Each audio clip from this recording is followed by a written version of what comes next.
Olá, alunos do segundo, terceiro ano agora, né?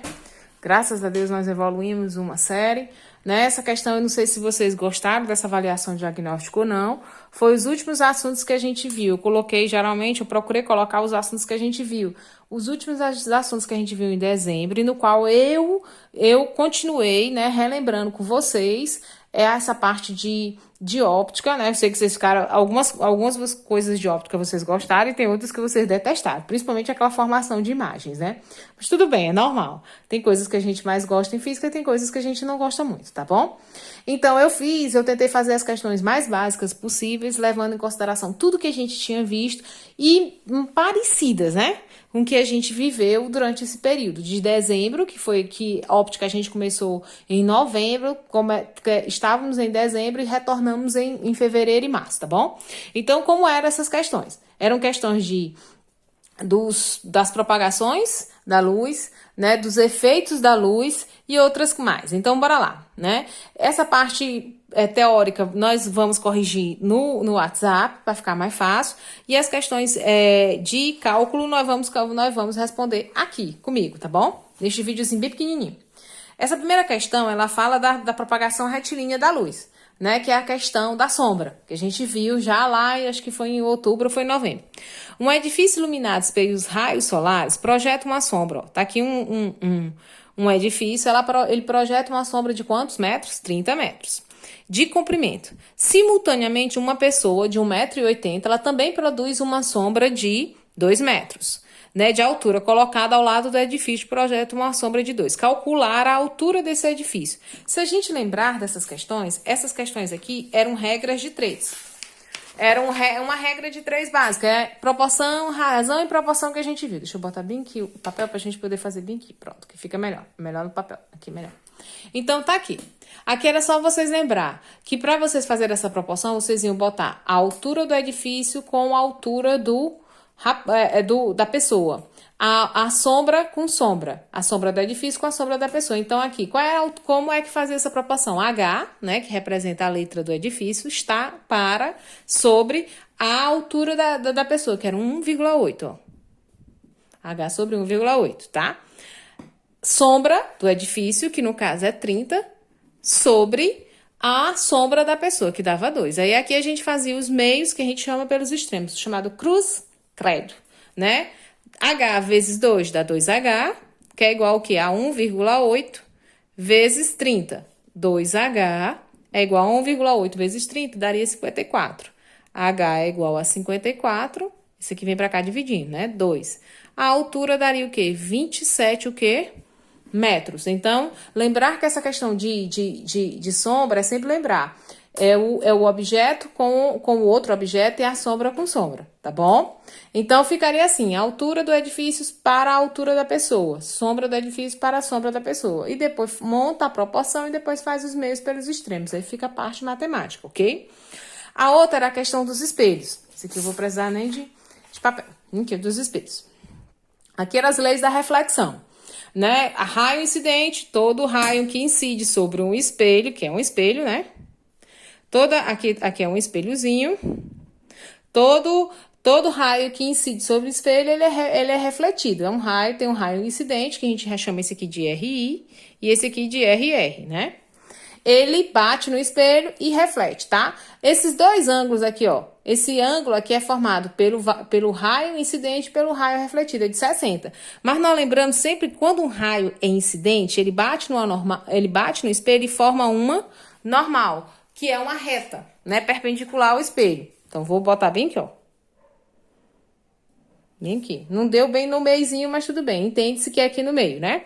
Então, o que acontece? Quando essa reta, esse raio incidente bate no espelho, ele com a normal, ele forma o quê? Uma quantidade, um ângulo, tá bom? Esse aqui, aí a gente sabe que a soma do ângulo incidente mais o ângulo refletido, a soma deles vai dar 60. Se a soma deles é 60, é só pegar 60 dividido por 2, eu sei que o RI é 30 e o RR é 30, porque deu 60, porque a normal divide no meio, não é isso? Então, determine o valor do ângulo de incidência. O valor do ângulo de incidência é quanto? 30 graus. tá? Lembrando que esse valorzinho aqui, ele é dividido. Esse valor aqui é a soma do raio incidente e do raio refletido. Lembrando que a lei da reflexão, o ângulo de incidência e o raio de reflexão são iguais. Então, que número somado? I mais R para dar iguais que dá 60. Que valor somado com igual dá 60? Só pode o quê? 60 dividido por 2 vai dar 30. Então, o ângulo de incidência é 30 e o ângulo de reflexão é 30. E por isso que deu 60. Então, a resposta seria 30 graus. A outra questão muito parecida também. Todo mundo lembra o quê? Um raio de luz, aqui eu tenho um raio incidente. Esse aqui é o RI. Ele é incidente, tá? Porque ele tá incidindo no raio, ele vai refletir. Só que com o espelho, onde o raio incidente bate no espelho, ele forma uma normal, né? A gente tem que desenhar a normal, que a gente chama de Nzinho, né? Aí a gente sabe que a normal com o espelho forma um ângulo de quanto? De 90 graus. Sempre forma um ângulo de 90 graus. Aí ele pergunta aqui, ó. Um raio de luz incide verticalmente sobre um espelho plano que está inclinado 20 graus em relação à horizontal, como mostra a figura. Desculpem. O raio refletido faz com que a superfície do espelho um ângulo de, olha, se esse aqui é 20, refletiu e bateu no espelho, e a gente sabe que onde bate no espelho forma uma normal, e a normal com o espelho forma 90. Se aqui é 20, esse aqui, para formar os 90, forma o quê? 90 menos 20, eu vou encontrar 70 graus. Então, o ângulo esse valor desse ângulo de incidência, vale quanto? 70 graus. Passei aqui da questão 12, né? Que são 4 questões de cálculo. Passei aqui pela questão 12. Um objeto é colocado entre dois espelhos e forma entre si um ângulo de 45. O número de imagens obtida pela associação de espelhos, aí a gente lembrou que tem duas associações de espelho. Tem associação de espelhos planos, né? De forma paralela, um aqui ao lado do outro, ou então de forma que forme um ângulo. Então, aqui é a associação que forma ângulo. Tem uma formulazinha que N é igual a 360 graus, dividido pelo ângulo da junção dos dois espelhos, menos 1. N é igual a 360 graus, já é da fórmula, é igual ao quê? Ao ângulo alfa, que vale quanto? Ele está dizendo que o objeto é colocado entre dois espelhos que formam entre si um ângulo de 45 graus. Então, o valor do alfa é 45. Menos 1.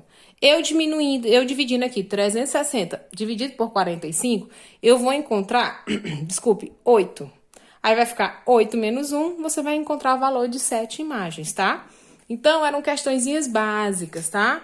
Essas questões que a gente colocou, eu coloquei mais teoria para vocês. E a questão 14 e a questão 15, eu cobrei aquilo que vocês não gostaram muito, que são os espelhos planos e os espelhos convexos e côncavos, né?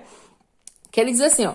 O dono de um estabelecimento comercial trabalha de costas para a entrada de sua loja. Passando em ter uma visão a mais abrangente possível da entrada, ele pendurou um espelho convexo na parede à sua frente, porque este gera uma imagem. Antigamente o pessoal fazia isso. Agora, geralmente o pessoal coloca, são câmeras, né?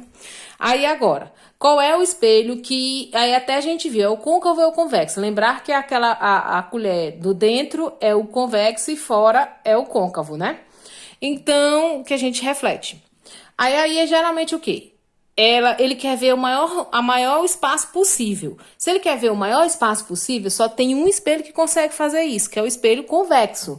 E o espelho convexo, gente, então já tá dizendo, o espelho convexo. Pronto, descobri que é o espelho convexo. Só que no espelho convexo, a imagem sempre ela é virtual. Ela não é real, então podia ser A, AC, ou pode ser A ou AC. Ela é sempre virtual, direita e menor que os objetos. Ela ia mostrar um campo grande de visão, mas com os objetos pequenininhos. Então, o espelho que ele usou é um espelho convexo. Se é um espelho convexo, como ele diz na questão, vai ser sempre o quê? Virtual, direita e menor que o objeto. E no espelho virtual só tem um tipo de formação de imagem. Tá aqui, ó. Virtual, direita e menor. Ixi, Maria, tá aqui. Desculpe, virtual, direita e menor, tá? E a questão 15, a dona de uma ótica resolveu comprar novos espelhos para que os seus clientes pudessem ver mais detalhes das armações, ou seja, são aqueles espelhos redondos. Geralmente eles servem muito bem para maquiagem, né? Para aumentar o olho da gente, para aumentar o tamanho, para a gente poder ver como é que tá a questão da maquiagem. O tipo de espelho escolhido pela empresária foi... Olha, o único espelho que amplia a imagem, o convexo já está dizendo, o convexo ele é sempre menor. Sempre menor, ele vai ter sempre o espelho convexo vai dar sempre uma imagem menor. Então, plano não é, o esférico não é, o convexo não podia, parabólico eu nem falei, então só podia ser o espelho côncavo, ok?